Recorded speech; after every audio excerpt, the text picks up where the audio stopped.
affordable housing as well. If you're, trying to get your parents to downsize, it's a good opportunity for that. So I just think if it's something in the backyard, I just didn't really agree with that. So I thought I had a decent suggestion with adopting something similar to Hingham Historic, where it's more of a in public view.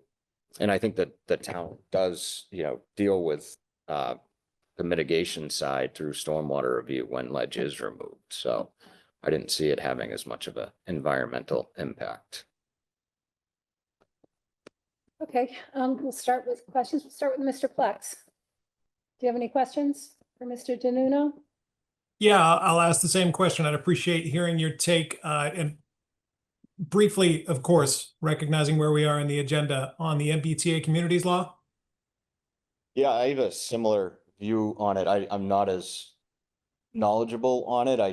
It came up in our debate night and I don't have an answer for it. I don't know where you put it, but I'd be happy to be a part of, trying to get creative with other members of the planning board and try to solve it. Thank you. Ms. Rollins? Yeah, what would you say is your reason for running, or not running, but applying for this position? Your primary? I think I just wanted to get more involved in town. I have young kids in town and, coach Little League. I just got on the Holly Hill Farm Committee. So it's just something I've always thought about. And as my business grows and I'm in more of a management position, I have a little bit more free time, which sounds crazy to say out loud with 3 kids, but I got used to, going to so many of these and, I free up the time for my business. So why not for, trying to help the community. Thank you. Mr. Parag? Yeah, thanks. I have a few questions. And thank you for applying this position because you also ran the last election as well. So you stepped up to the plate for this. The first one I had was again, how would you as a planning board member protect the town character? How do you see the town character in applying the planning board bylaws? Yeah, so I thought actually town character was another reason I ran through a personal experience where, I think everywhere around town, we have these quaint little common driveways. I always thought that was pretty unique and special about Cohasset. You do kind of have to pull over and, say hi to a neighbor, something like that. And I know that, the planning board has adopted more of a subdivision outlook on that. They've changed some of those bylaws. So I did something on Black Horse Lane in town. It's a very nice, very, environment friendly neighborhood. And, now there's a big swath of pavement going down for what I thought was no good reason. So that kind of made me want to express that point of view on saving the character of town. And, I think there could be a good balance if that bylaw was tweaked a bit. Being a builder in town, approximately how many projects have you done in Cohasset? Actually trying to look through that the other night. Probably about 180 to 200. Quite a few. And so have you, approximately out of those 180 projects, how many times have you been in front of the Cohasset boards, whether it's Concom, ZBA, or planning board? I mean, typically, not 180 times, but probably 70 or so. I'm involved with the Atlantica project, the Cohasset Wharf, the hotel. So I can't tell you how many. That might have been 25 of my all-in experience points on hearings. And then, I mean, almost every project you have to go for something. So. And with the work you've done, I take it you do work out of town as well, correct? Not really. We consider going to Hingham travel. Okay. Okay. Yeah, we're almost exclusive to Cohasset. Almost exclusive Cohasset. Okay. And so if you were on this board, you realize that regarding any projects you would have going forward, regarding conflicts of interest law and things of that nature, that might be a hindrance to taking on some projects that you might have in the future if you're on the planning board. Yes, or I think you just, recuse yourself. I actually also got pushed to run because one of my good friends is the chair of the Norwell Planning Board. He's a builder. The chair of the Situate Planning Board is a builder. I think it's good to have somebody with my background on the board. And when those issues come up, you know, where it's a conflict of interest for them, they recuse themselves. So I would do the same. Yeah, and we have had builders, or people in the trades and on many of the different boards, whether it's been the planning board in the past or sewer commission or otherwise, so. Certainly not unique in that fact. Regarding, as they gave the question to the other candidate, if you weren't to get this position, are there other positions in town government appointed that you would be interested in as well, in order to be appointed as well? Yeah, I mean, I kind of freed up the time in my mind for something, so yeah, I'm not aware of which, you know, positions are available, but I'd be happy to just be involved, yeah. Okay, sure. Mr. Brady? Well, I can tell you one, I'd love to have you on the Affordable Housing Trust. I'm on that right now. So yeah, I'd love to have you. I'll jump on. Yeah, I do worry, I'm not gonna kid you, is just about when you were running and I didn't really follow your campaign, but thank you so much for doing. We can't hear. I'm sorry. Up, I brought this microphone. Somebody yell? Needs a mic on. I know, he's getting on.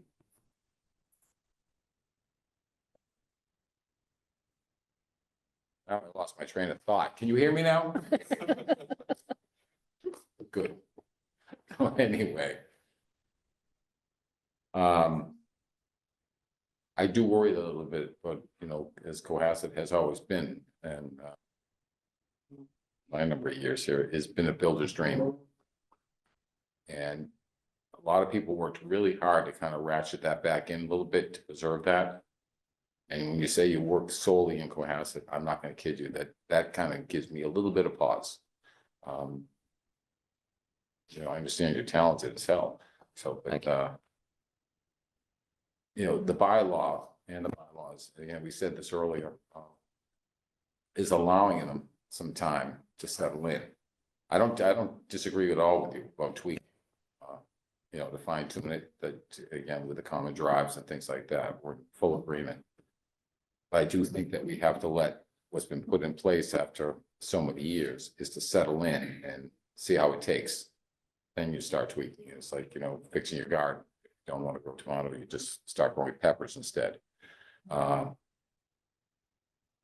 yeah, and David said, my colleague said, there's a number of other committees. I mean, I think you'd be great on planning or any of the other committees that we have open. Again, I'm on affordable housing. We could always use talent as Yeah. well. I'm interested in that. as Love to well. have you. Yeah. But I want again, and thanks for stepping up.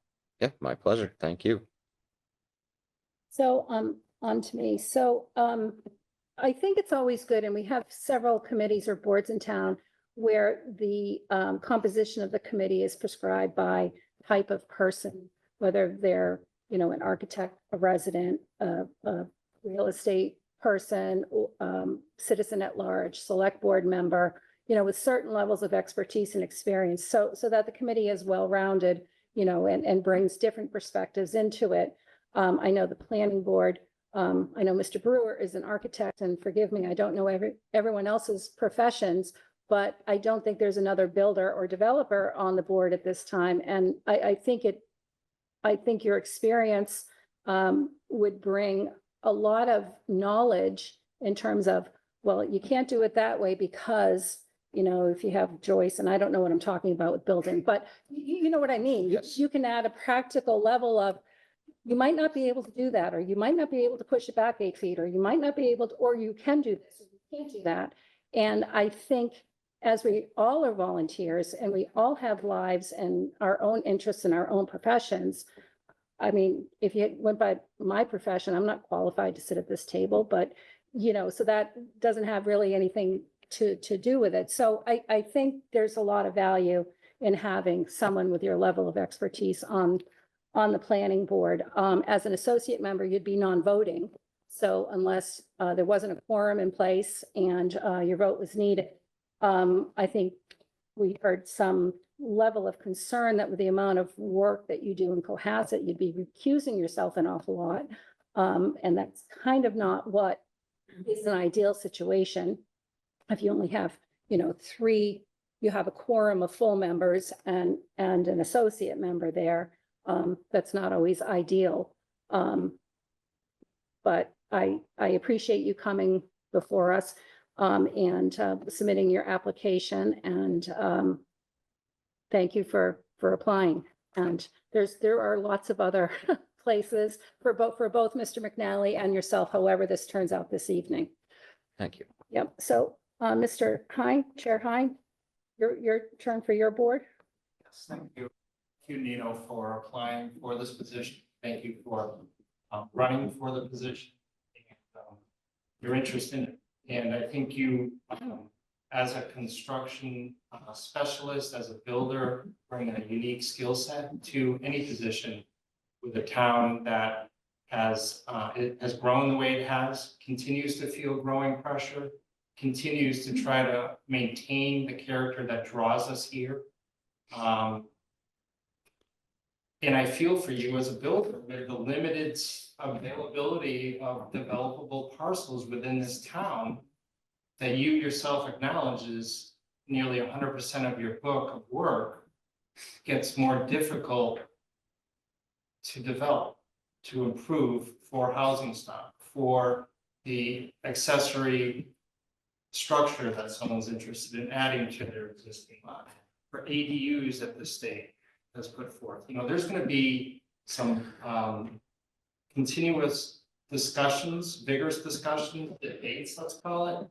But, you know, to get to the right point with what we have left to develop in this town and how we as a community want to see that development and still preserve that drew us here, most of us here, attracted us here. So the point about the conflict of interest is very real. And, you know, one of the things that we're going to put forth on the planning board, just because it's come up here, I want people to know that we are going to have training over the next month and a half. And that topic will be one that will be included in that. There's nuances to that. We leave it to town council and their expertise to provide that to us to make sure we are not even having an appearance of impropriety. Okay, and it's not just, you know, can you not pass the red face test? We need to do things right. We'll continue to do things right as a board on this board, as long as and I know other members on this board continue to serve on. And so that's what we're looking for. And I just will ask you the same question I asked the other applicant. And I just want to know how many years you've lived here. Can you give me a sense as to that? Yeah, so I bounce around quite a bit. So I've been here consecutively for 3.5 years. Met my wife and lived in Cohasset, 20 years ago, lived here for a number of years. My office and workshop has been across from Hingham Lumber for 17 years. So I've always had a foot in town while I kind of bounced around and bought properties and improved So them. you've seen some of the things I've referred to with regard to the development. Oh, yeah. Yeah, and You can I, be part of it or not. right, no, well, I'm not, I did want to clarify one thing from the election and how Tom Callahan painted me. I've developed exactly one project in my entire career, so I really am I'm a local builder. I've done 90% remodels of existing homes and improved them. I've built maybe 8 new homes, and not for, profit on my, on a development side. So I'm not out there buying land, not knocking down trees or, things like that. I mostly work on people's homes. Have some of those been complete rebuilds, demo? And Oh, yeah. built? Yeah, raised out of flood elevations, and that often causes you to sort of strip the whole thing down and, maybe keep the shell, but yeah. And as Amy mentioned, the flooding, whether it's coming from topographic highs in this town or streams that run through this town or the shoreline is very real. And we've all experienced and continue to. So let me just ask you the same question I asked David McNally. In the last 3 years, how many annual town meetings and or special town meetings have you attended? One. I honestly, I didn't really know that was a thing. They're not really super well advertised, so I only went to my first one because I was running in the election and someone reached out and said, hey, you should go see these things. And it actually opened my eyes quite a bit. Well, that's where the meatballs are made, you know, so. And it does offer a unique perspective into the governance of a town to actually attend town meeting. Yeah, oh, yeah. See the vigorous debate back and forth. And I will put forth that there is an opportunity through the recreation department, I believe, to have your kids get fed pizza and play games during town meeting. Huh. So I would encourage anyone to attend that annual special town meeting. I don't have any further questions. Again, thank you for being here, for being forthright with your experience and qualifications and for running. And I'm going to pass it along to my colleague, start with the one to the right. Yes. Hello again. You guys ran against each other, right? Introduce yourself. It's on. It's very tradition, really elected member, work to planning board. I had that position, before I was the associate for a year. I very much enjoyed the perspective of learning from, kind of an associate position and, slowly getting to know. So, it's a good position. I do want to go back to what David was mentioning earlier too about the conflict of interest.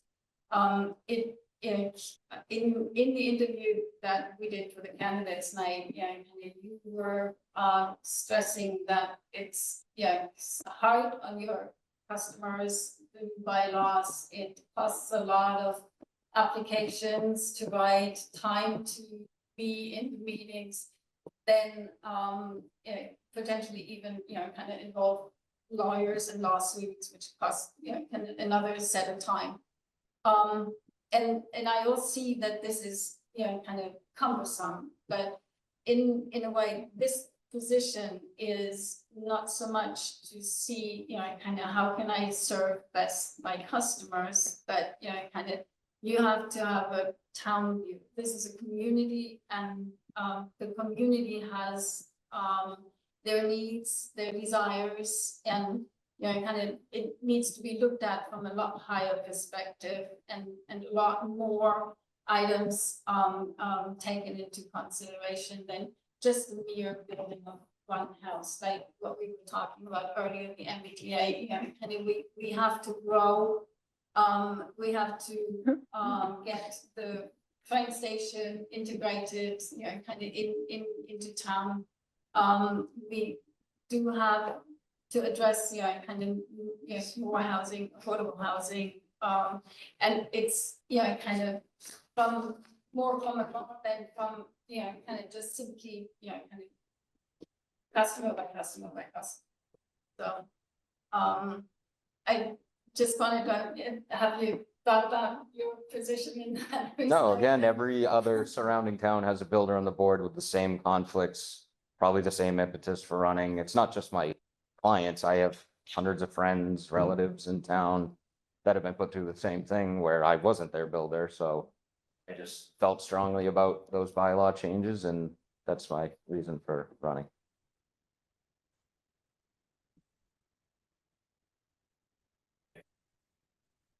Thanks to both of you for applying. I don't have any new questions for you, Nino, but it's just a quick comment. I think that planning board in the town is blessed by having this special interest in the planning board position.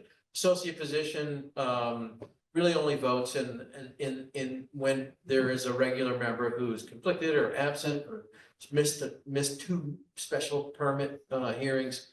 So I will say both candidates seem like they'd make an excellent addition to our planning board.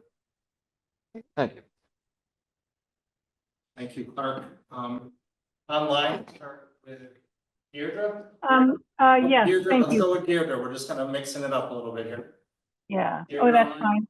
fine. So I have let's see. So I'd like, Amy Lasmere, is Deirdre Hobson online? oh, she is, yes, online, and looks I like am- she, there we I go. am, sorry. We'll let you follow up, Amy. Thank you. Go ahead, Deirdre. I just appreciate both candidates' views and opinions. I do continue to worry about the conflict of interest. I have had years before I was teaching, I had years of experience in state government, so I come very skeptical. So I apologize for that. I echo some of Mr. Grady's comments, but I also encourage the comments of Mr. Hine, and I appreciate both of your input into being interested in the planning board. Again, once again, it is a board where we cannot think about our own personal interests at all. It has to be what is best for this town, what we need to do to make sure we do not destroy the topography of this town, and we do not destroy other individuals' property in the pursuit of creating the perfect property for whoever we are working with. So I understand my husband is an architect. I get it. He does not work in Cohasset for many reasons. But it is important that we focus on the larger picture, as Mr. Hines said, and Mr. Grady said, the view of the town and preserving the integrity of our topography. And I say it again and again, I watch water flowing regularly, and people should be allowed to do what they want to do with their own property. I understand that, but we do need to think about how we are going to manage what happens to the town when we do certain things to one piece of property. How does that affect 10 other properties? So I again say thank you to both candidates, and I wish you both luck. Thank you. Thank you, Deirdre, and Amy, do you have points of comment and or questions? Yeah. So I have questions, I think. And I apologize in advance, it's a slightly long list, but I think it will be very helpful for all of us to understand how we work in a place where we all want to do a good job, and we all want to stay friends. Mr. Nuno, could you talk about 3 principles of, in your view, good development? 3 principles of development.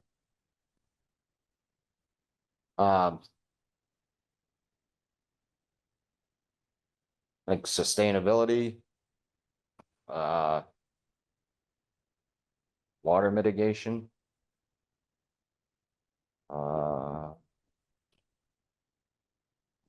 just overall good project for the town. Okay, so can you distinguish between principles? Can you distinguish between principles and key elements? No. Okay. Can you talk about a project that you did that you're really proud of and describe 3 or 4 aspects of that project? I mean, I have one underway, which is the Atlantica, which has been the challenge of a lifetime, both in getting it approved and, you know, almost reapproved several times, just, you know, running into challenges, coming up with creative solutions on how to protect the harbor, and, you know, working with people that had surrounding boat slips and addressing their concerns, dealing with the police department, the fire department, the harbor master throughout. I think just my ability to kind of come together and, you know, work with other people to get a good solution. Okay, and God love you for that project, really. Let's talk about a project that you were disappointed in, and what were the factors that made you feel disappointed? Referring to Black Horse Lane. Okay. So is that the one? Yeah, no, I'm not. I really don't have an encyclopedia of your projects. So I need you to just talk about anyone that you really feel, I tried hard, but here were the problems, and I didn't think I got it quite right. Yeah, and I think that one is a good one because it didn't have as much of a personal impact on me. It was more what it did to all of the other residents on that little, special, really special road and environment in town. I had come to the town with a reasonable proposal of 3 little driveways that would have maybe cut down, I think it was 7 or 8 trees, and there was a way, I believe, because they were 1926 pre-exempt grandfathered lots, to make that happen, but a certain member of the board was really not up for it and was pushing the subdivision control law avenue, and we ended up cutting down 80 trees and putting in a 18-foot wide road that comes off of the entire length of a 9-foot public wide road. So I just thought that was outrageous, and I thought we could have done a better job for that part of town and the environment. Okay. When you talk about the work that you do, you mentioned about 90% of your work is remodeling, and a much smaller number of those projects are new homes. Which of the 2 types of project do you like the best, and which do you find are the ones that have the greatest potential to enhance an existing place like Cohasset? I think the remodels, I just finished up one that most people are familiar with. If you're actually sitting in the old dining room of the Atlantica and you look across the harbor, it's that awesome old house that's set way back with the turret with the copper roof on it. We kind of gave that a new pair of shoes and redid it and restored it as closely as we could to its original character. So I think finding those old gems and bringing them back to life is probably my favorite thing to do. Okay. So since planning always involves more than one board typically, unless the board is being presented a very simple project, can you talk about the relationship between problems that arise and you have to go in succession with the boards, and how you manage, because these are people's opinions, they're also regulations, and there's often a lot of unknowns as you're going along the way. So where do you find you've run into problems on projects that are kind of in that transition zone between one board and another? Yeah, I don't know if it's allowed or appropriate, but I found that I think on that specific development that I did, if the different boards in town had kind of communicated the pros and cons, there could have been a different outcome. So I don't know if that's allowed, but I think if boards were able to communicate with each other, as because it is all part of that one project. And I think there's different angles that each board can kind of, maybe interpret a bylaw a little bit differently that, delivers a better outcome for the project. So what's the most prevalent conflict that you have as a builder and developer? You mean just addressing how everybody? Yeah, across the spectrum of the conflict? kinds of projects you've done, what comes up most? I mean, to me, it's like, yeah, I've been to hundreds of hearings, but we do about 7 projects a year, and I'm not sure exactly how many projects the planning board, reviews every year, but I'd have to imagine it's, hundreds. So I don't think that I would be conflicted very often.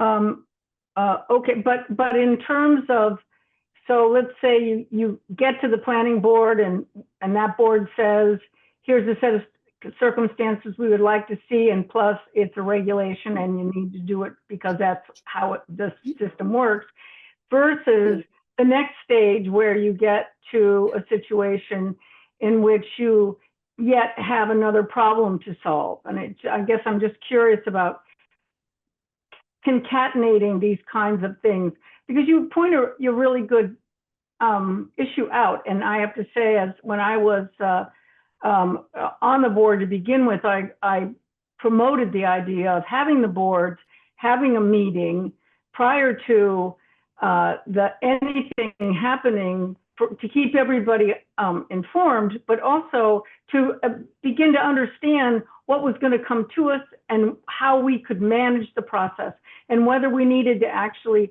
move a board meeting like Concom from one position or the other, because we could see the whole issue that was was likely to unfold. So I'm just curious about, from the standpoint, I guess I'm asking you advice.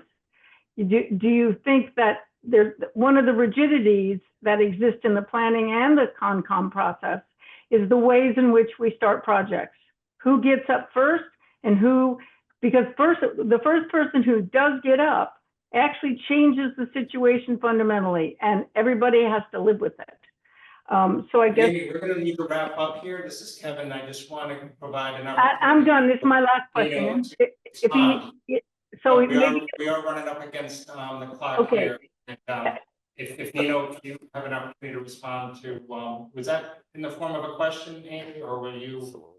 All I'm commenting on is in instances when we were doing things in an ordered way, we can hit it spot on, and sometimes we actually need to move things around so that the story works out better. But you don't need to say anything about that, Mr. DeNuno. I know when I'm done. I'm done.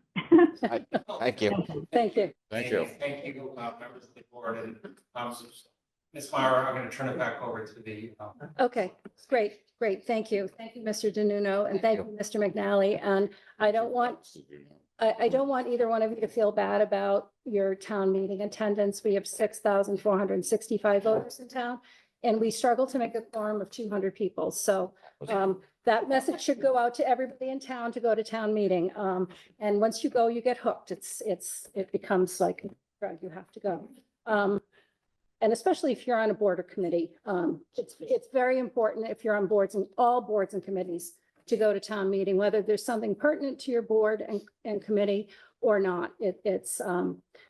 We need everyone on these boards and committees to help run the town. So thank you. So if you want to take your seat back. Thank you. Okay. I don't know if anyone on the select board has some comments or questions. Ms. Rollins? I do. Yes, for Chair Hein, do you currently have a lawyer on the board currently? We do not. Town council does attend 90+% of our meetings. Okay. So we feel well represented. Okay, thank you.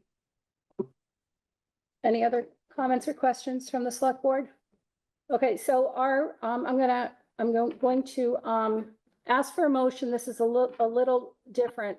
And the motion will be to articulate the candidate in which you support for the associate's position for the planning board, as opposed to voting one candidate at a time.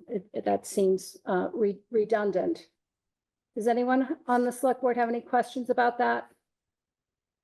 No. So I will make the motion for the select board to nominate their preferred candidate for the associate position on the select board. Second. Okay, so then thank you, Mr. Grady, for the second. Your candidate is your vote. It's a call, but I'm gonna go with Mr. McNally.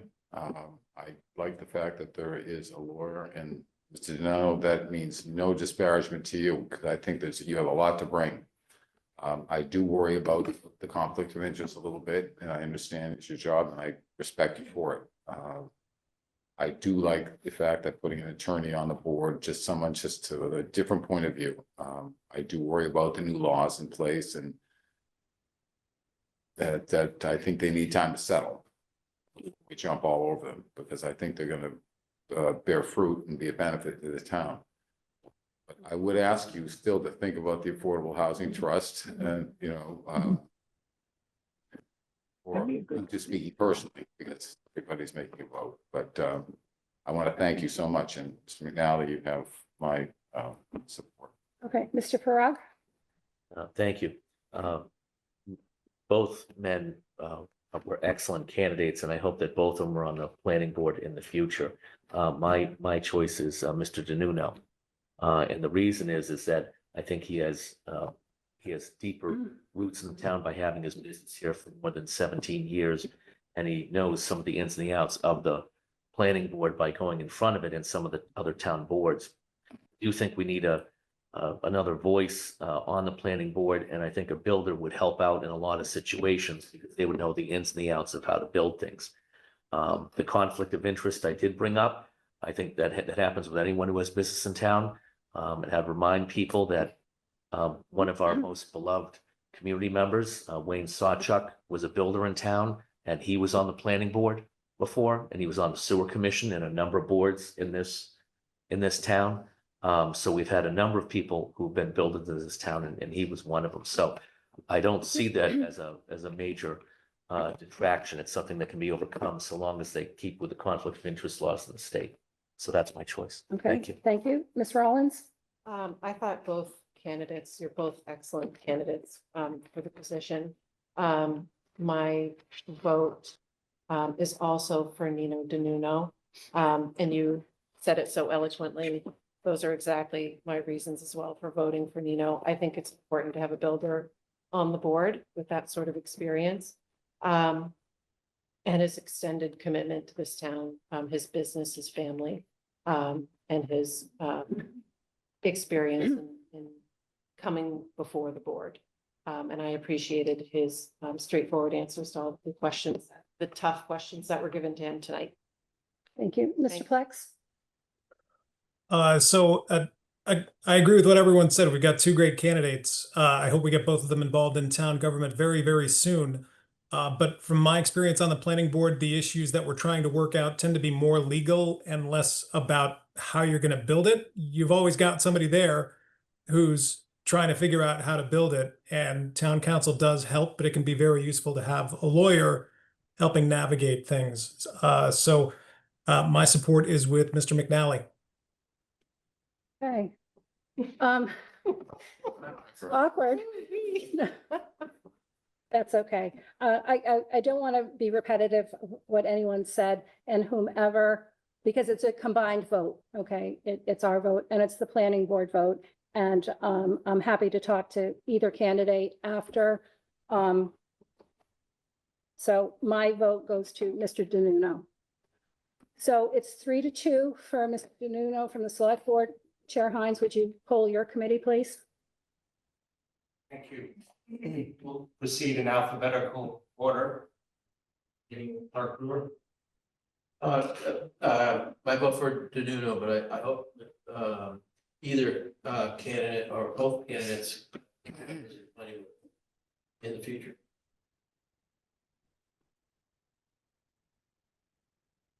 So I guess I'm Amy? next. Yeah, I'm next. Amy will vote for Mr. McNally. I like them both, but I think that we really benefited when I joined the board because we had a lawyer and we had to deal with a lot of issues that a lawyer can be supportive of. My vote, Chair Hein will go for Nino DeNuno. I think there's a lot of credence in the fact that he actually ran for the position. And he was, it was a close vote, and the turnout actually was great, all things considered, for the time of the vote, which is Saturday mornings on a nice early spring day. So that's where I stand. Pass it over to Deirdre. I'm sorry, did I skip here? Deirdre? Thank you, Kevin. Both candidates are, again, very valuable, and I do hope that both find their place in town. But I do miss the legal expertise that we had on the board, even though we have town council. My vote is for David. And Birgit. Yeah, my vote also goes for Mr. McNally. I like the, and it's by here that we want to, have the current bylaws.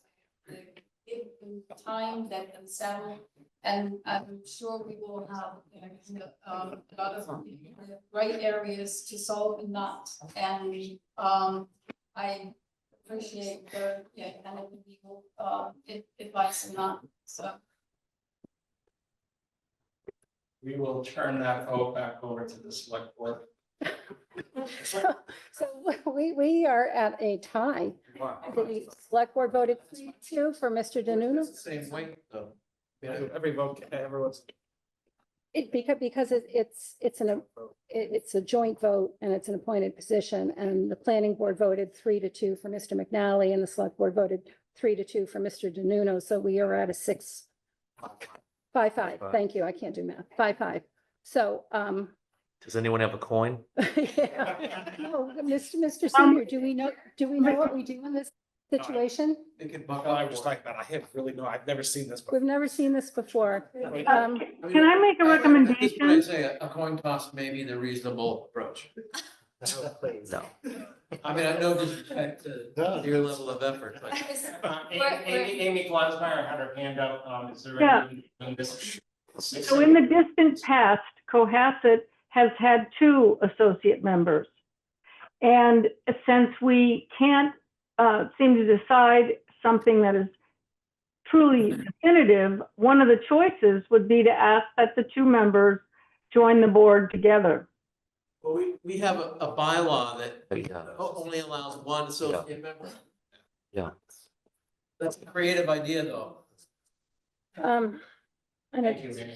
it's rather late to get town council on the phone, or are you calling her? I can try. Probably pushed off sometimes. Yeah, I think, honestly, I think at this point, we are going to have to seek counsel, and I apologize to both candidates. I think it's terrific that you both have so much support, and we've spent a good hour and a half discussing your backgrounds and what you would bring to the town of Cohasset. We appreciate it, but we don't have the expertise, because this hasn't happened in my life in 10 years, when I was on school committee. So, I'm not quite sure what to do here. So I think we're going to have to adjourn this section and report that we have an equal vote, 5-5, and get guidance from town council. And I will be in touch with you, or Mr. Senior will, and we will present a plan. I apologize that we don't have a definitive outcome tonight. Just shows the strength of both of you, and the esteem with which all of these people hold you. So, Thank you. Clark Brewer has his hand I'll up. make a motion to adjourn for the planning board. do you have a second? Well, I think we're gonna, hold on a second. Oh, for them tonight, hold on, point of order. Should we be just continuing this meeting till next week and they can, Well, they still have to close their meeting. yeah, they can close their meeting. Yeah, but Mr. Plex has a question, Oh, or you have your sorry. hand up. Okay. It was in Go ahead. reference to 2 associate So- members. It's passed. You have a motion and a second to adjourn planning. Clark Brewer, aye. Amy Glassmeyer, aye. Deirdre Hobson, I. Okay, so we meet again on August 5th. We will put it at the top of the agenda so you don't have to sit here. And thank you all for coming very much. Okay. I'll wait, because there's a CMI thing.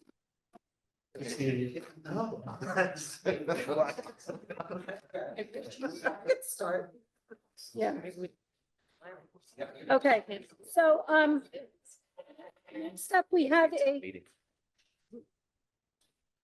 a rather large slate of appointments and reappointments. And I'm speaking to my colleagues here on the select board. So there are a few new applicants, and I don't know if any of them are here tonight. And my suggestion is, if there are new applicants to be interviewed that would like to be interviewed, that we interview them. And then the motion will be to appoint the entire slate of reappointments and appointments in one vote, because we have to do it roll call. If we had to go one by one, we'd be here till tomorrow. So that doesn't work for me. Is that acceptable to the select board? Yes. Yes. Yes. Fine, okay. Do we have any of the applicants, the new applicants here that would like to speak for any of the positions? No? Are there any? Yes? I didn't see it on the agenda, but is the zoning board of appeals going to be heard this week or later next month? Maybe? It's not on the agenda, so it's not tonight. All right, thank you. Sure. Are there any existing applicant, any reappointments for people that would like to make a very, very brief comment? That are being reappointed? I'll be quick. Okay, would you please come up, name and address, please? My name is Alix White. I live at 25 James Lane. I've been to 60 town meetings in my 40 years here. Thank you. And I've served on the Conservation and Board of Health. So now I'm applying for a reappointment for Open Space and Recreation, and I have been a landscape painter with an interest in the wetlands for protection from stormwater runoff. And but also I farmed for 20 years on a small parcel.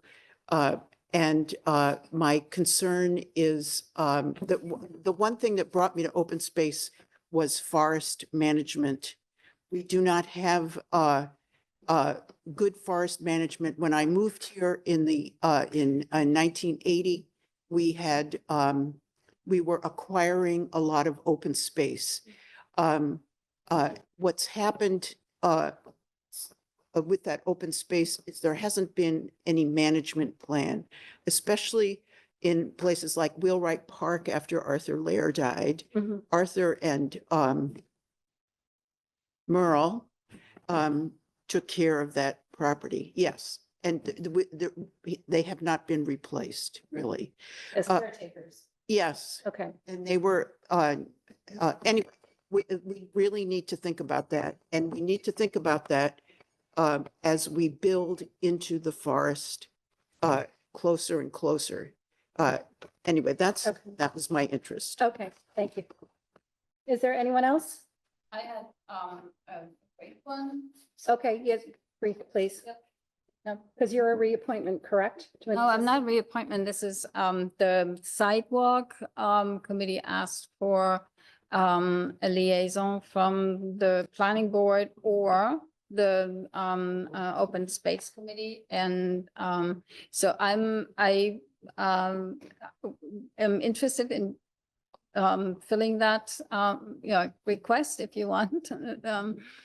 And I had put in an application for it because I was asked to put in an application for it. I wasn't quite sure whether that is necessary with just an, kind of a liaison appointment, but I did. And why sidewalk? I'm very much interested in getting the sidewalk that we are building right now, and kind of out to Situate, extended the other way to the train station, because I am very much in favor of getting the train station involved, or integrated in town. So that's my short. Okay.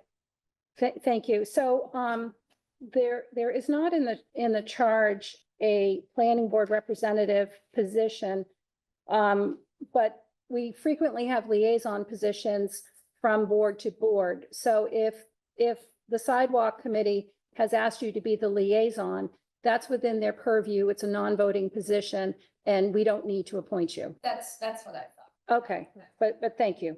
Okay. Anyone else? I will say the sidewalk committee, we have to vote on that. No. So we'd have to put together a vote. So we haven't, we'd have to, Right.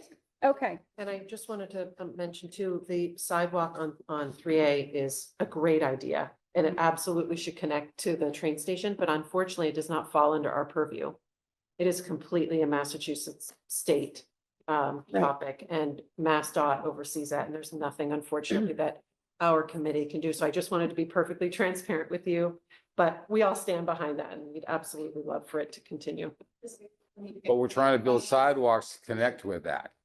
Okay. We're trying to build sidewalks that are under our purview to connect with that. Yes. Okay. So that can be addressed at that next committee meeting. Okay. So I'm going to make a very lengthy motion here. And please forgive any mispronunciations of any names that I might say. I apologize in advance. So for the Affordable Housing Steering Committee for 3-year terms, following reappointments, Fred Coed, Housing Authority Representative, Mary Hines, Citizen at Large, Paul Keir, Citizen at Large, Beth Tarpey, Elder Affairs Board Representative, reappointment, and Cassandra Thayer, ex officio, reappointment. Alternative Energy Committee 3-year term, Chris Odelufson, full member, reappointment, Tanya Bodell, full member, reappointment. Cohasset Affordable Housing Trust, 2-year term, Edwin Carr, full member, reappointment, Cindy Matheson, full member, reappointment, Robert Henry, full member, reappointment.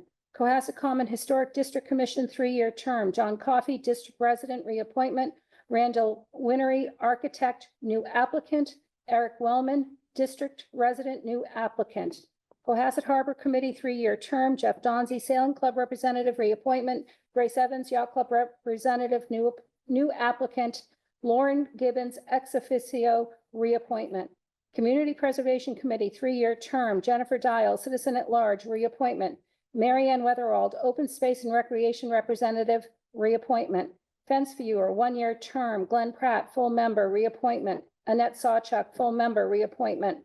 Historical Commission, 3-year term, Martin St. John, full member, reappointment. Megan Elder, full member, reappointment. Jacqueline Dormitzer, full member, reappointment. MBTA Advisory Committee, 1-year term, Corey Evans, reappointment. Metropolitan Area Planning Council, 1-year term, Cassandra Thayer, reappointment. Norfolk County Advisory Board, 1-year term, Diane Kennedy, reappointment. Open Space and Recreation Committee, 1-year associates, 3-year term, full member. Virginia Leclerc, associate member, 1-year term, reappointment. Alix White, Citizen at Large, 3-year term, reappointment. John McMahon, Recreation Representative, 3-year term, reappointment. Adam Norman, Citizen at Large, 3-year term, reappointment. Neil Davis, Associate Member, 1-year term, new applicant. Sidewalk Safety and Connectivity Committee, 1-year term. Nicholas Lombardi, Citizen at Large, reappointment. Brian Joyce, ex officio, reappointment. Francis Cicchetti, thank you. Citizen at Large, reappointment. Tori Hanna, Citizen at Large, reappointment. Justin Pimpari, Citizen at Large, reappointment. Julie Rollins, Citizen at Large, reappointment. Brigitte Schmidt, Wesh. No, strike that. That is a liaison position to be appointed by the Planning Board. And Nell Moan, Citizen at Large, new applicant. Okay. Your term might not be up. That's right. You were reappointed at our last meeting. That's right. Okay, so do I have a motion? So moved. Do I have a second? Second. All in favor, roll call, please. Paul Grady, aye. David Frog, aye. Julie Rollins, aye. Chris Plex, aye. Ellen Mar, aye. Thank you to all of these people who are donating their time and talents to help us steer the ship that is Cohasset. So thank you. Okay, it's Get Jackie. yes. So next up, we have the Historical Commission update on the Captain's Walk, the signs, and the update. Ms. Dormitzer, if you'd like to come up.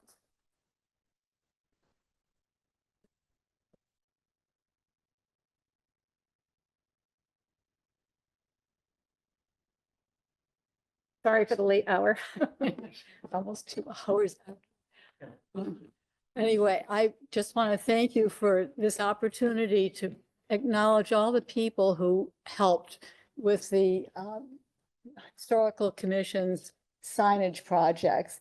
This is our latest one. This is the Cohasset, the historic Cohasset Village sign, and it's on the common near the picnic tables opposite Sotheby's on South Main Street. And the people I want to thank at first, the Historical Commission who promoted this, the Select Board, and the Cohasset Common Historic District Commission. The Historical Society helped with the photographs. They, especially Katie Holden and Linda Giacomo, went through their archives and helped me select these photos. the DPW, especially Kevin Cronin, who was wonderful throughout all of our signage projects. He helped select the spot for the signs and made sure everything was even. He did a fantastic job, and he and his crew. And also I want to thank my husband Ralph, who helped me with the photos and helped me align them and Photoshop them so they were clear. This could not have been done without all these people. Next. Okay, this is a map of the Captain's Walk, which was done by George Baumgarten and Mike Sardina, who really designed a new Captain's Walk that is yet to be implemented, but basically it's the same trajectory. It's just, we hope that someday you'll have a real walkway and better fencing and so forth. But this shows you the extent of the Captain's Walk, which begins at the new condo property where the motel once was, and it goes all the way to Mariners Park. So there are 10 signs, and 8 of them have been installed. We're still waiting for the Cohasset Wharf project to be completed, and that will also enable the old salt house to determine where best to put the sign that goes there. So if you want to continue, this is the first sign, and I won't spend too much time, I just wanted to show. This is on the Cohasset Hospitality Partners property, which is now the new condo development. And they were actually very supportive. It took a long time to get these in, but once they were ready, got all their permits and everything, they were very cooperative, and I want to thank them. So this is on the harbor, the next one. The next, this is the head of Ship Cove, and it's also on the condo property. Okay, the next. This is the Custom House and Immigration Office, which is on Veterans Memorial Park. And you can see on the building beyond it on the right is the old, what used to be the Custom House is now the American Legion Hall. Okay. Next. This is Portuguese Hall. This was a very tricky sign to put in. It's beyond the fence, and you can see the fence someday really should be replaced. And Kevin and his DPW crew did a great job in putting it in. And the Portuguese Hall is now the residence next to the American Legion. So next. Okay, this is the Lawrence Wharf sign. Okay, next. I'm just going to go through this quickly. Yeah. So late. We got all the materials Yeah. in our packet. Okay, so Bates Wharf and the next one, Tower Wharf, have not been put in, but this is what the panels will look like. Okay, the next. This is the Elisha Doan gristmill site, and this was also a challenging location for the signs to be put in. And the next one. This is the Government Island sign. And then the last one. The next one. Oh, So that was Mariners okay, Park. that was Mariners Park Ave, yeah, yeah. That's Mariners Yeah. Park. Okay, I need to thank all the people who, every sign was donated by somebody or an organization. And I appreciate their generosity. The Cohasset Harbor Committee were very interested early on in this project, and they helped design the map and so forth. Linda Giacomo and Paula Morse from the Historical Society helped me find the signs, the old pictures for the signs. And of course, I want the biggest thanks really to Kevin Cronin and his DPW for putting all of these in. They will put in, I think they'll put in all 10. I'm not sure. It depends. But anyway, they did a great job. So excellent. Thank you. Very exciting project for Cohasset and history of the town. Does anyone on the select board have any comments or questions? Mr. Farag? Very briefly, thank you very much, Jackie, and all the groups that were involved with this Historical Society, Harbor Committee, Historical Commission, District Commission as well. You know, it's been said, I think it was Winston Churchill said that a country that doesn't know its history has no future, except for a town that doesn't know its history has no future. And because of these groups here in town, extending Cohasset's history around where it's reachable, seeable, and viable for everyone to see, whether they're walking their dog or if they're with their children or whatever, is just an incredible enhancement of the history of Cohasset for everyone to enjoy. Well, thank you, Thank you. David. I hope everyone will take a walk along the Captain's Walk. Great. Thank you. Thank you very much. Much appreciated. Okay. Next up, we have events and permits. Tracy, I don't see in the packet anything for the Red Lion Inn.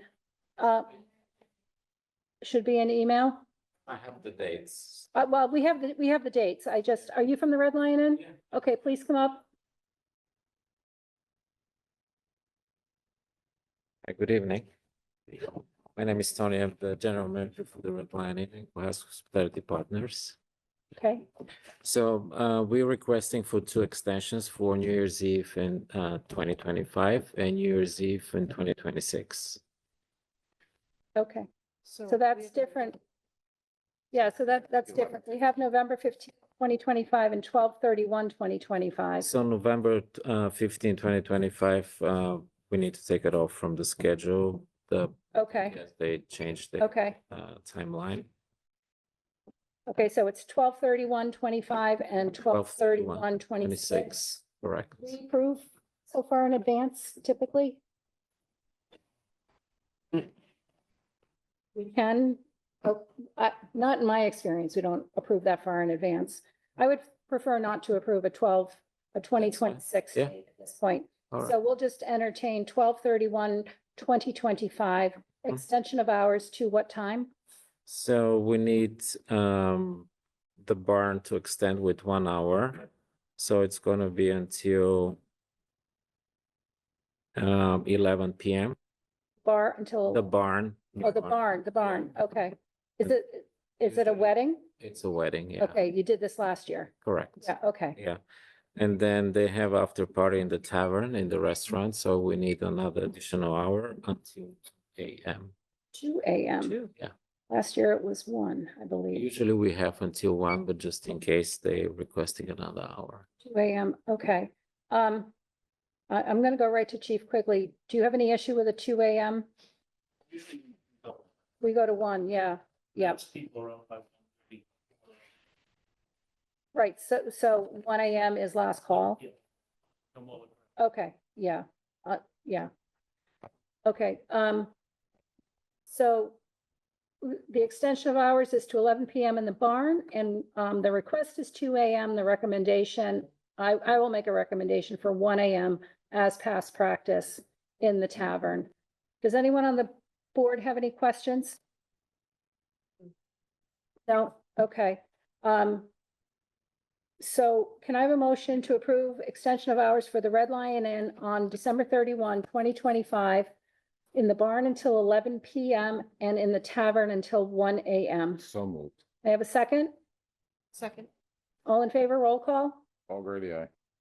Even Frog Eye. Julie Rollins, I. Mr. Plex? Chris Plex, aye. Ellen Mar, aye. You're approved for 12/31/25. Thank you so much. Okay. Thank you. Have a great- To 1 AM. Yes. Make sure you yeah, tell the bride. Yes, so. You don't need her anxious right now. And tell her to tell her friends. Yeah. Okay, next up is the Cape Cod Bay Challenge event for Saturday, August 9th, 2025. Do we have anyone? Yeah. Okay, please come up.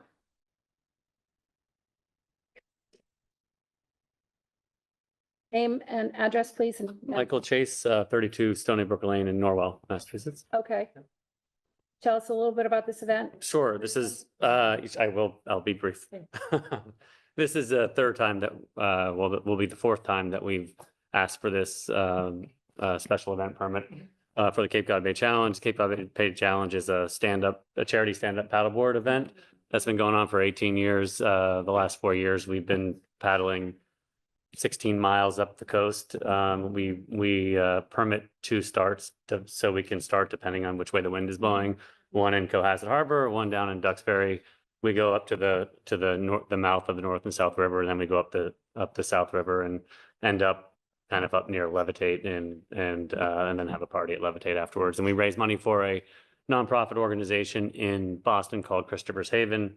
They provide housing for children and their families who come to Boston for pediatric cancer. They have 9 apartments right near Mass General. And you know, that cancer treatment can last actually there's been kids who have been there for over a year, and trying to find housing for over a year, you know, for the treatment when people are coming from all over the world is a really hard thing to do. So, so we love the organization. You know, we've raised over $1.2 million for it over the past 18 years. You know, we're hoping to kind of push forward through 20 years and see where it goes from there. But so, yeah, we're basically permitting the same thing we did last year, which would be, we're asking for permission to potentially launch at the Parker Ave boat ramp. The event starts at 7 a.m. So people would gather at around 6:30, the paddlers, somewhere around, call it 20 to 25 paddlers. We would put in the water at 7, and then we would be off, and that would be the extent of our need. Okay, Chief. That is a recurring event. We're actually the backup band. They've never actually watched. That's okay. Yeah, prevailing winds are southwest in the Right. summer, so we usually head up No from problem. Duxbury, but you never know. Okay. Any questions from the select board? Does this get coordinated with CMI? I see someone here from CMI, and this is making me thinking about rowing. And yes, I'm wondering if this gets coordinated with. CMI, It because doesn't. their boats go out, they could go out at the same time, and I just wanted to make sure there was communication between those two groups. Of course, yeah, we're happy to communicate with whoever we need to. Okay, so with no other questions, can I have a motion to approve Cape Cod Bay Challenge event for Saturday, August 9th, 2025 for the use of Parker Avenue launch ramp if needed due to weather? So moved. May I have a second? Second, All in favor, roll call? Already, David Frog, aye. Julie Rollins, I. Chris Plex, aye. Ellen Mar, aye. Thank you. Appreciate it. Thank you, guys. Thank so you. much Thank for you the for luck. waiting. Sure, of course, no problem. Okay, next up. Cohasset Maritime Institute Race and Band, Saturday, September 6th, 2025. Permission to park at Sandy Beach and Parker Avenue with trailers and vehicles. So an event license and an entertainment license. And we have people from, please come up.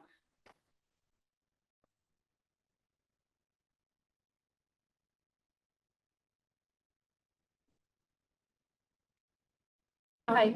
I'm Laurie Kelly and Yep, Lauren Lauren Kennedy Kennedy. from Cross Maritime Institute. yeah. Hi. Hi, we've had the Minot Light Roundabout from 2014 through 2018.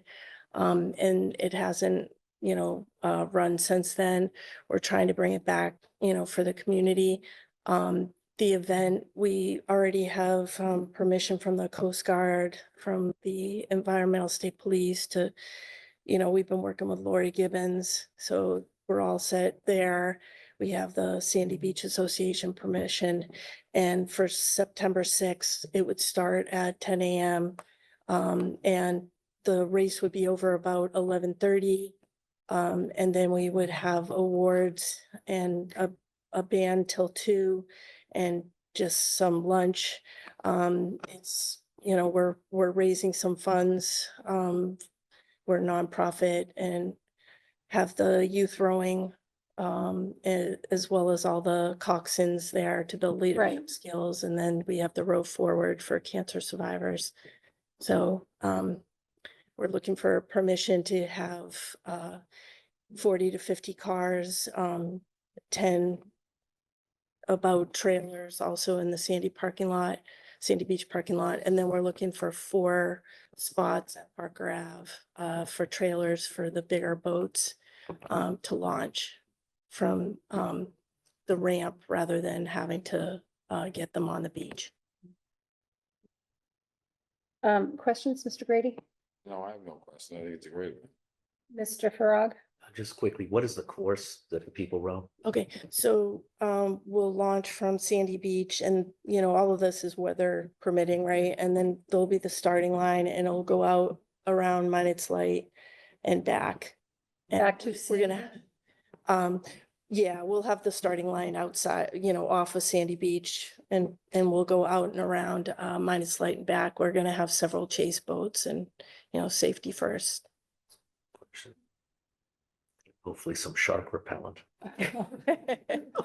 Hopefully that's not needed. Ms. Rollins?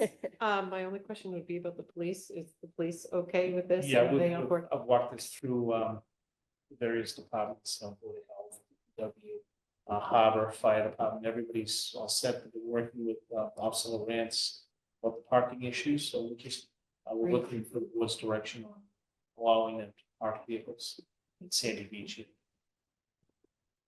And so it starts and ends at Sandy Beach? Yeah, right, Yes. right. Right, okay.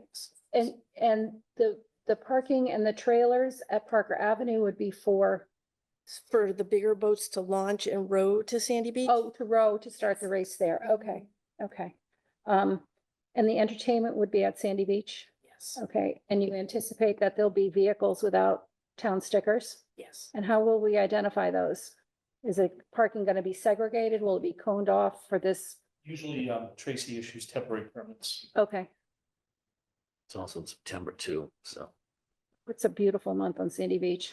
Mr. Plex, any questions? No questions, thank you. Okay. We have any town concerns? None?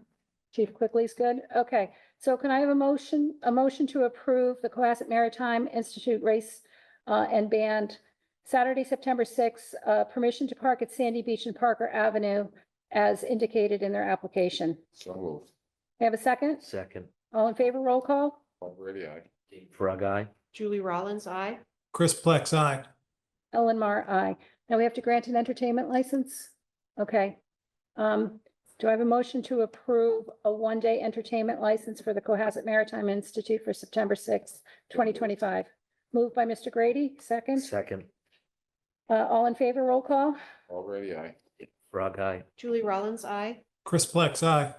Ellen Mar, aye. Thank you. Good luck. Thank you very much. Okay. Thank you. Thank you. Next up is there are 2 applications. They're separate because they're one day liquor license for the South Shore Hellenic Church. Sorry, DBA Nativity Assumption of the Virgin Mary Greek Orthodox Church, Greek Festival, September 6th and 7th, 2025, for the, I think it's an annual Greek festival. 45 years. That's it? For the 5 years. board for a liquor license. Okay. And in 45 years, we have no issues. Okay. Does anyone we have your application. Thank you. Does anyone on the board have any questions? Nope, just have plenty of baklava because I'm coming down. That's it, that's it. And we definitely want to see you all there. Great, thank you. Okay. Okay, so we're gonna have 2 separate votes because it's 2 one-day liquor licenses. So may I have a motion to approve the one-day liquor license for September 6th for the applicant? So moved. You have a second? Second, All in favor? Roll call? Already, I. Frog Eye. Julie Rollins, aye. Chris Plex, aye. Ellen Mar, aye.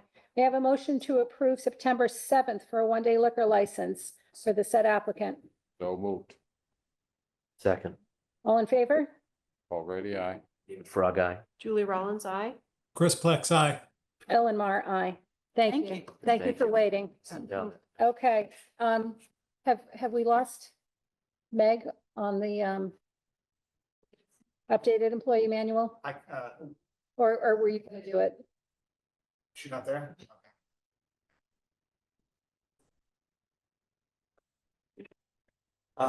So this is an abbreviated presentation, so the employee manual will still be kicked around by, I should say, vetted by council. Unfortunately, he had lots of sick children in the last 2 weeks, so he's been, one has been looking at it. So that said, we didn't want to delay the charts themselves because those are to pay our non-union employees. When there was a memo that Megan, that I included in the packet. Yep. Basically, having looked at the assessments that were done for other communities, Norwell and Duxbury, we got their entire packets. If we were lagging, and particularly on the management side, so we tweaked the charts by there's 10 steps. Those are earned by merit.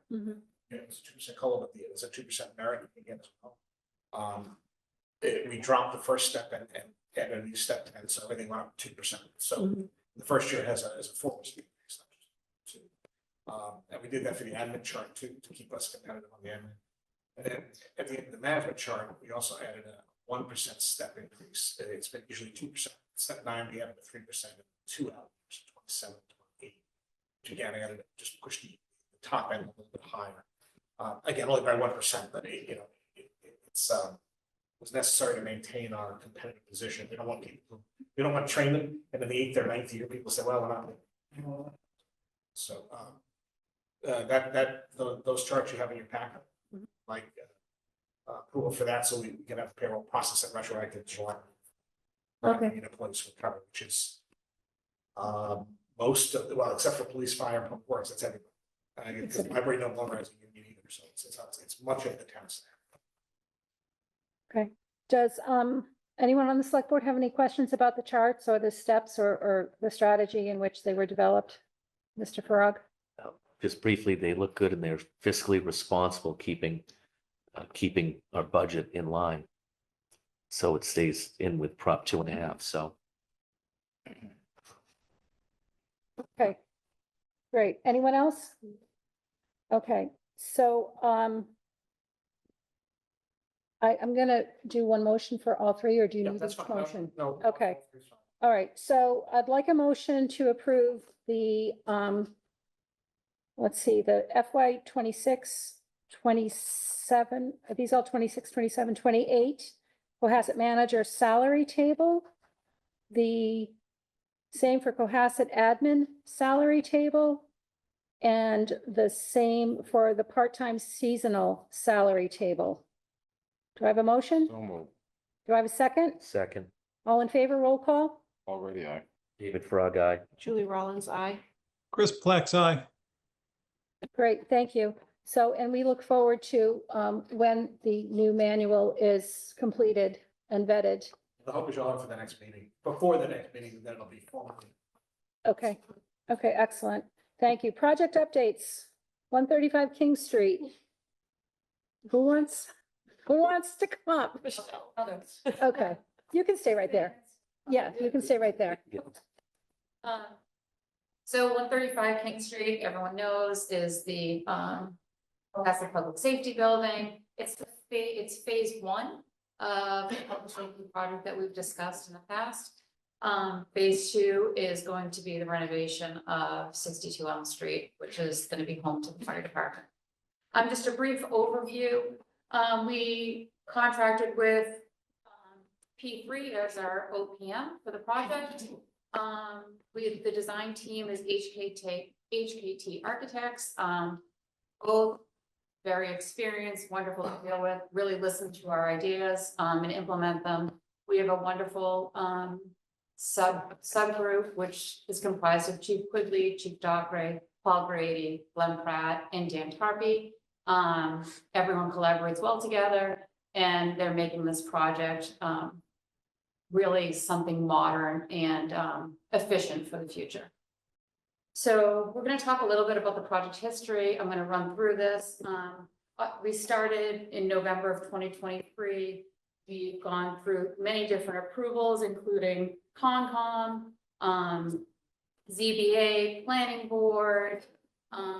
We've reviewed several different project plans. We've updated them, and we have moved towards pre-qualifications. We spoke of this before. We have 14 general contractors and 112 subbidders. we received cost estimates throughout the phase of the project, which would be the project planning phases. So we've programmed 135 King Street with kind of everything that we thought we needed. And we received one estimate. That estimate was extremely high. Both chiefs went back to the drawing board and cut out, I would say, like 5,000 square feet to the building. We received another estimate, still extremely high. They went back again and started cutting some more. So the net square footage of the building, I think if I'm not mistaken, is about 21,000. 21,000. So that is what the final estimate is on.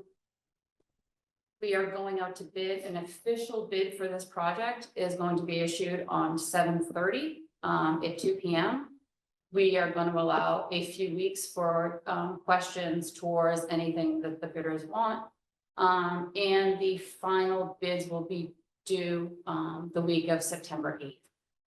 So we'll receive actual bids in hand September 8th to begin, really socializing the true dollar value. However, in the meantime, we plan to go before capital budget just to give them a preview of what the estimates are coming in as. We'd also like to go to advisory, obviously here tonight to talk about the estimates.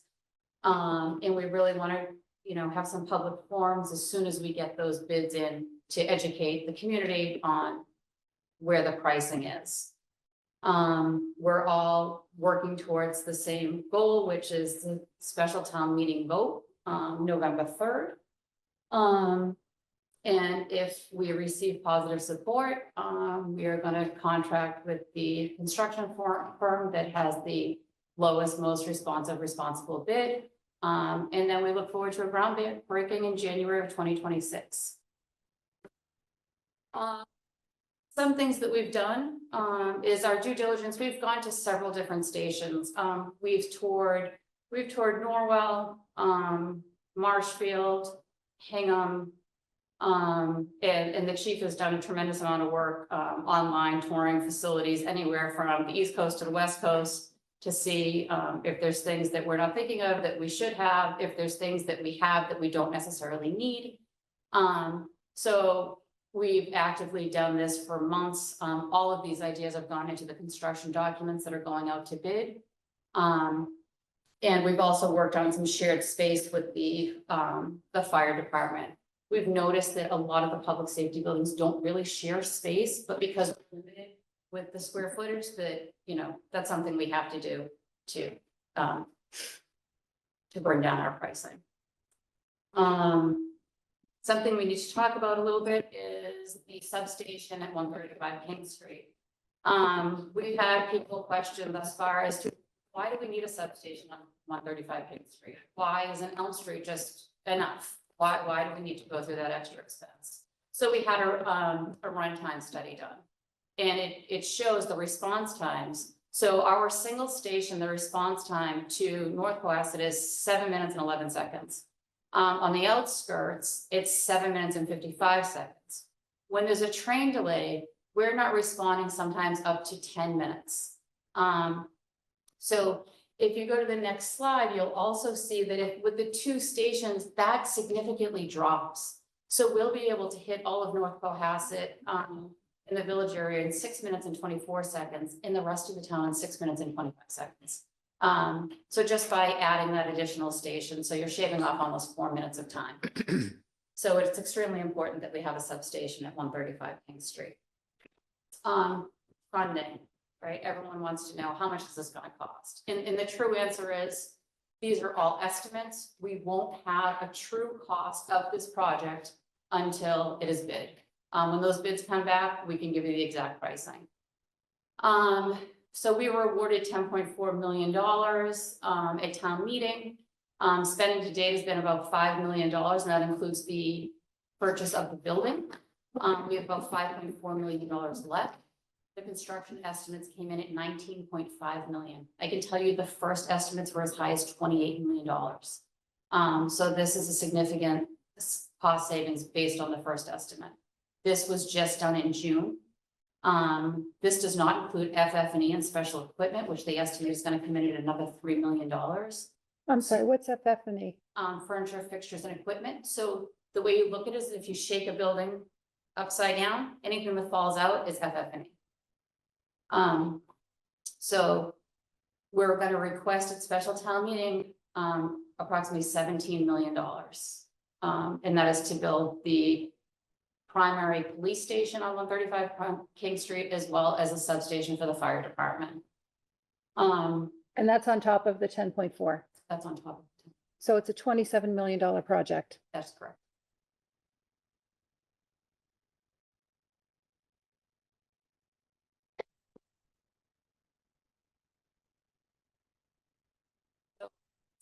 Some things I'd like to highlight when we talk about this, when we think about this. So Norwell was bid in 2013. Their average price per square foot was $425 per square foot. We have Hingham was bid in 2025. They were $1,050 per square foot. Pembroke bid in 2026, $1,200 per square foot. So Cohasset, because we already own the building, our price per square foot is $915. So purchasing the building was advantageous to us. And this just goes to show that the longer we wait to secure funding for this, just the prices just keep increasing. We do not have a station that will be the envy of the South Shore. I can tell everybody that. It's a modest station. It does have the modern upgrades to it, the modern facilities, which we are lacking at Elm Street. But based on the estimates that we're receiving, they're coming in at $19.5 million. We have heard from our OPM the past 3 projects that they bid, they've come substantially under the estimates. It's the volatility in the market, so the estimates are high. And when they come in, they're coming in anywhere between 10 and 20% less. So that's a significant.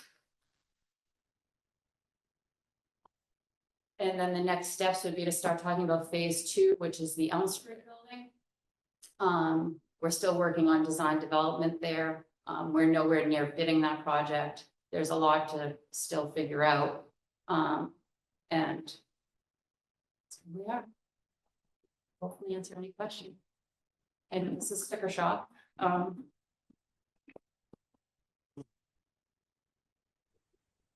Start with Mr. Plex. Same comment I make on a lot of these is we just gotta think through how we communicate to people the value. And we're gonna need to think about comparing to other towns and where we cut corners to make this as low as it is and help explain why it went up as much as it did. It's not gonna be hard to point to other projects that have gone up, whether they're public projects or private projects. But we're gonna need to explain this to folks at town meeting if we want that money approved.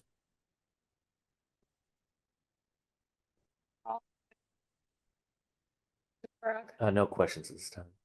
Mr. Grady? No, I have no questions. I just, there's a project, being kind of intrinsically involved with it. That's just, it's just something that we have to do. And something we should want to do as a town. And Shell, Chief, and a number of other people have been working awfully hard on it. We know there's an added expense. But again, I've said it before, what price do we put on safety? He's not going for all the bells and whistles. I took the tour of Hingham, a number of others, and you want to see a police station, for God's sakes. It's got a virtual reality. It literally does. And holodeck or something. But these things have been shaved down, and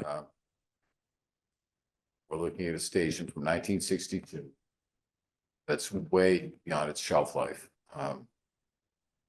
And again, as we know, Michelle put it perfectly, every day that we don't, it gets more and more expensive. So we can kick the can down the road, but someday there's going to be a time we have to pay the piper. And we need to take care of our forces, our safety personnel, so they can take care of us. You have anything? Sure. this, as Paul said, you know, the station we're dealing with now is 63 years old, and we are not in compliance with state regulations. We've been cited by the state consistently for the last 5 years on the conditions of the cell block. We've looked at, you know, remodeling it, dating it. It's not possible with the envelope that we have. So you're a lawyer, David. You know, we've gone from negligence, we're probably approaching gross negligence at this point. We make arrests, you know, these things happen every week, and we're holding people in these cells. We've been told, we've been cited, I've been cited by the state. One way or another, this has to be addressed. It's not a pleasant number, I understand that, but the best time to build a police station was yesterday. It's not getting any cheaper. That said, there's another part to this. It's employee retention. We have a wonderful force right now. The station that we're currently working on was built for 9 men, male police officers. We have 21 officers now, and 2 female sworn officers and several civilian female officers. They have no place, no facilities for them.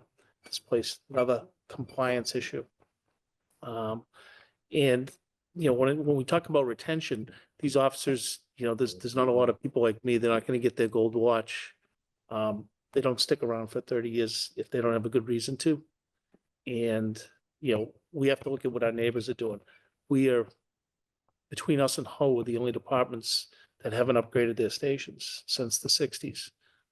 Hingham, Situate, Marshfield, Pembroke, Weymouth, Quincy, Norwell, Hanover, Rockland, Abington, every department around us, we're the last of 2. And again, the best time to do this was yesterday. And again, it's a tough pill to swallow, but the time has come. No, we have a list of what, again, I was over thinking, I've seen another couple of police stations with you, chief, and a list, what some of the towns, some are bigger, Hingham, but what does Hingham spend? The Situate spent pro rate, we don't have the answers now, but let's look at towns along our comparable rate. And I think what we're looking at, you know, there's no secret out there. I'm a complete advocate of the project. So I'll throw it out. But if we can get that and, you know, just transparency, and that's what we're gonna do. We'll show it to the town. And like you said, Bill, it's something that should have been done yesterday. Like a cost analysis as to what we're looking at on comparable towns, but some of our sister communities as well. We do have that data that we can easily share. The reason we didn't share it tonight is when we started looking at the table, they range anywhere from 2013, 2014. And You have to rate them to today's dollar. We can rate them to today's, exactly. what Yeah. Helen said, we can Yeah. rate them to, you know, today's dollars, that would be 20 million back then is probably about 46 to 50, you know, so let's, you know, not compare apples and let's make them all apples. So, now that my heart has started beating again, We're lucky you're on this side of the tracks. We can get to you quick. quicker. Stops. Thank you for Not that. me. It's important to me. I want to be crystal clear to you as the head of our public safety departments and to Michelle and Chris Senior and to my colleagues and to whomever at this hour is still listening. We need this project more than words could ever describe. Chief put into words, you know, some of the real reasons why we have to move on in terms of increasing staff and being cited and having modern technology. I can't imagine how policing has changed in your short time on the force with what technology has brought to, you know, the unsavory elements of people from cyber theft and drone activity, which is invasion of personal property and space and all of that. So I just want everyone to know that I support this project and Elm Street with every fiber of my being. Our challenge is, and what I grapple with is how, and I don't want to use the word sell it to the town, because we have to sell it, then that's a bad connotation. We have to really thoughtfully, methodically outline where we were when we first came to special town meeting at 10.4 million, and where we are now and why. And it's going to be our job to convey that message in a clear manner. I think nobody can argue the public safety message. Chief, you've shown us grids in the past of the acceleration of calls on the 3A corridor west into Beechwood, and how they have exponentially increased over time, not in keeping with the growth of your staff, right? So, you know, your staff went from 9 to, I'm sorry, what did you say, 21? Okay. That increase is a little bit more than double, maybe, you know, 125%. Your calls have gone up so much more than that. So it's not the need, I think, that really needs to be articulated, what we really have to do, the work in front of us. It's how we got to where we are. And comparisons are great. And, you know, with other towns per square foot, prorated to today's dollars. And as we look at the history of the towns voting on, you know, double-digit million-dollar projects, it hasn't been favorable. This is the first favorable one at 10.4 million. So we have to be cognizant of that. And then we have to be cognizant of, we're going to be coming back for Elm Street, because Elm Street is not attached to this. It has to be a standalone project. And we have to make sure we have everything lined up properly. So I'll deal with my agita later, but I just, you know, I thank the committee, the people that you mentioned, Chief Dockery, Chief Quigley, Mr. Pratt, Mr. Tarpey, Mr. Grady, yourself, and everyone else for working so hard and so thoroughly on this. It's a lot. And to your point, that's why we broke this into phases. Mhm. It was overwhelming to try to do both projects at once. Mhm. In the phase 2 portion, the Elm Street portion, we have a lot of steps to go through as far as, you know, when there is, if we do construction at the Elm Street campus, you know, where does the fire department go to? Well, those upgrade, yeah. So there's a lot of questions. We don't want to suffer the fate Mhm. that one of the iterations of Town Hall suffered. And just not having a comprehensive plan that's been thought of, you know, through all angles. Right. Yes. My thoughts on that, I'm not in disagreement, but I think we've got to socialize both as projects. We really do. Instead of, you know, cutting one apple off and then waiting to lower the bomb. So if we're gonna do the forums, do the socialization, we've got to do it as one big project, you know, even though there are two. I agree, and it's also, I mean, to your point, it's a police station, it's a fire substation, it's a secure data center for the town and schools. It's an emergency operations center, and the Elm Street campus is, you know, fire department headquarters, office space for Safe Harbor, and also a home for IT. So we're solving a lot of problems. The number's big, but there's a lot of different problems that are being They solved. coexist. One doesn't exist without the other. We need them both. And so that's what I'm saying. Again, I understand breaking it off due to the estimates and things like that, but they've got to be landed as one. They are both needed.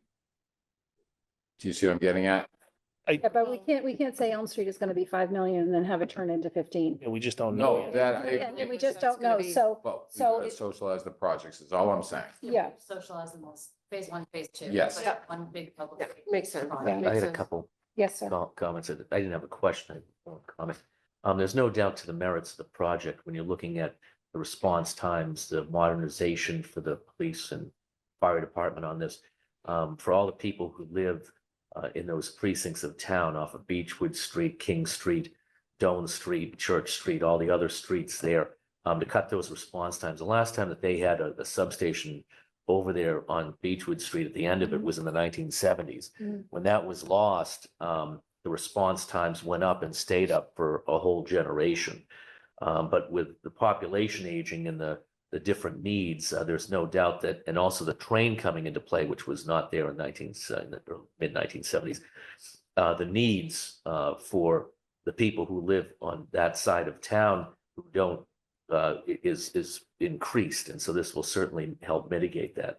And also to have the updated training facilities and everything, the police station will be helpful. But the two central questions that have to be answered, they don't have to be answered tonight, is number one, how are we going to fit this within the town's bonding capacity and pay for it to make it affordable? And then secondarily, I can already hear it from other parts of town is how is this going to affect upcoming capital improvements that are going to be needed for the schools in the years to come? So I think those are the two main questions that need to be answered beyond anything else. And if they're answered up front and straightforward, I think people will know where they stand on it, so they can give their vote for the project. So that's my comment on it after just seeing it tonight. Thank you. Okay. Well, we also had, Chief Quigley had a video actually done. I know it's late. I don't know if it's something you want to see. It's about 3 minutes long. It's wonderful. It actually highlights a lot of the things that we're talking about. It's something that the public could, access online and see if they're interested. I don't know if you want to see it, because I can tell you my tennis court update will have to be postponed. So you can scratch that off. And what else? Oh, 41 Highland Ave, I do. Okay. I'll leave it to the board if they want to see the video. I don't think this would be the final reach. I envision lots of videos to go out. Especially after bids come in. Oh, I did have a question. Why do the tenants have to move out in August if we're not groundbreaking until? They chose to leave. And it's best for us if they choose to leave on their own, the relocation expenses. Okay. Okay. I'm just thinking of 4 months of rent, but okay. Sorry. Fair point. Could we watch the video at another time? Does it have to be tonight? Is it for the general public to watch tonight via Zoom, or could we just, is I it don't for our think own anyone's on. benefit? It's actually, No one's awake. Could we watch it another time and Yeah. then discuss it at a next meeting? I'm just putting that out there as an option Yeah. because or maybe it's It's, something that it we is show. getting late. Here's updates going. Or, and you could just email it to the board that's, yeah, just to email it to preview us. it, and then we can Yes, vet it in public yes, I at would the do it next at an meeting. Earlier time, yeah. yes. And if think you put it about that. earlier on. The next agenda is going to be a lot lighter. Yeah. So, okay, all right. Well, thank you, Michelle. Thank you, Michelle. Okay. I do want to see the video. Yeah. It's great. Yeah, a quick update on I 41 wanted to Highland. see it. Yes. Yeah, you did. Yeah, you're in it. So 41 Highland Ave, so bids are out for the fire suppression. They're due back August 6th, which just so happens to be another time that we have our working group meeting to talk about other things. So we'll have actual bids in hand to know how much that's gonna cost. In the next week or two, we're gonna put out a bid for a design consultant to make sure that when we're, repairing the windows or replacing the windows, that they're in areas that don't preclude us from putting walls up. So the next is to get a designer on, and then following that, we'll have the windows bid. So those will be 3 bids completed. And we're hoping to have the windows installed before winter. And lastly would be the HVAC system. We're still waiting for that full design to come back.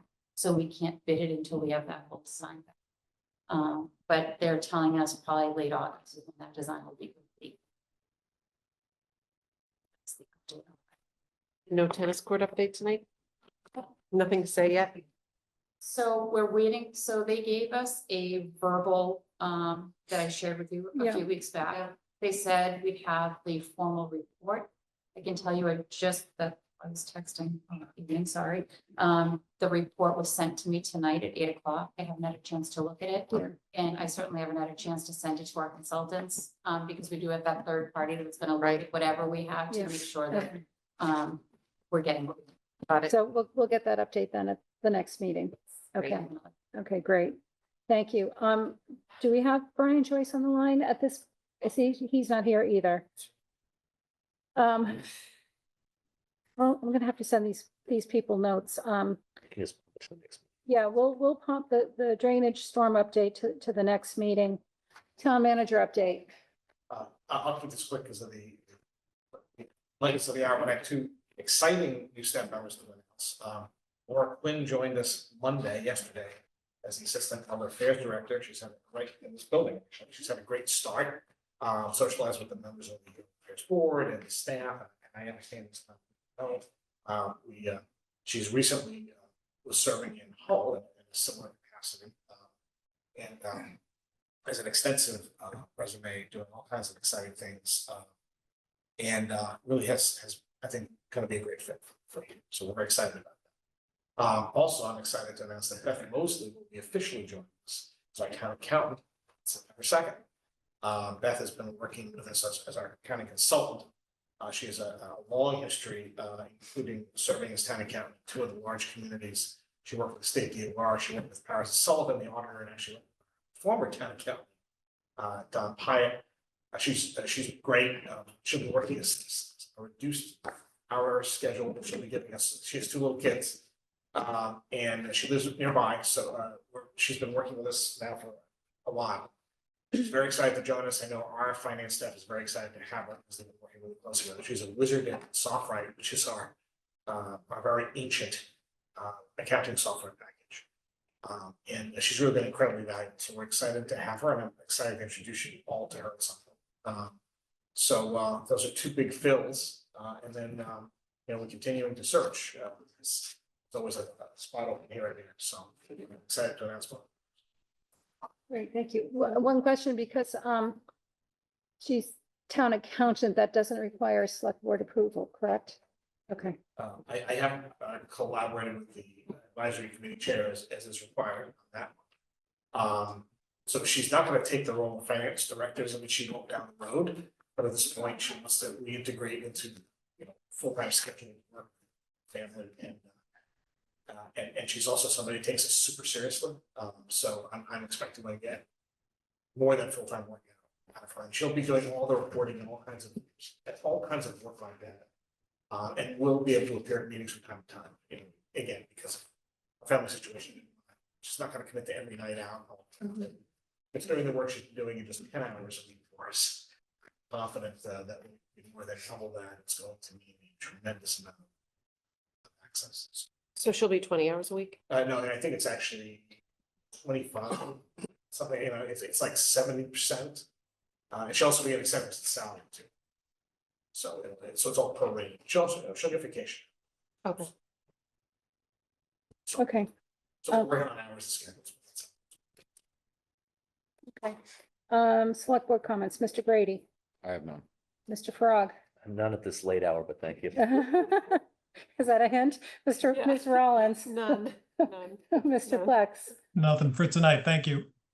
And I will abstain from any comments at this hour. So can I have a motion to, I assume everyone had a chance to read the minutes of July 1 and July 15th, which was our joint meeting with advisory for year-end transfers. Any comments or questions? None? Can I have a motion to approve So moved. the minutes of July 1 and July 15th? Mr. Grady moved. May I have a second? Second, All in favor, roll call? Paul Grady, aye. David Frog, aye. Julie Rollins, aye. Chris Plex, aye. Ellen Mar, aye. There's no topics. Can I have a motion to adjourn at 9:59 PM? So moved. May I have a second? Second, All in favor, roll call? Paul Grady, aye. David Frog, aye. Julie Rollins, aye. Chris Plex, aye. Ellen Mar, aye. Thank you, everyone. Thank you. Thank you.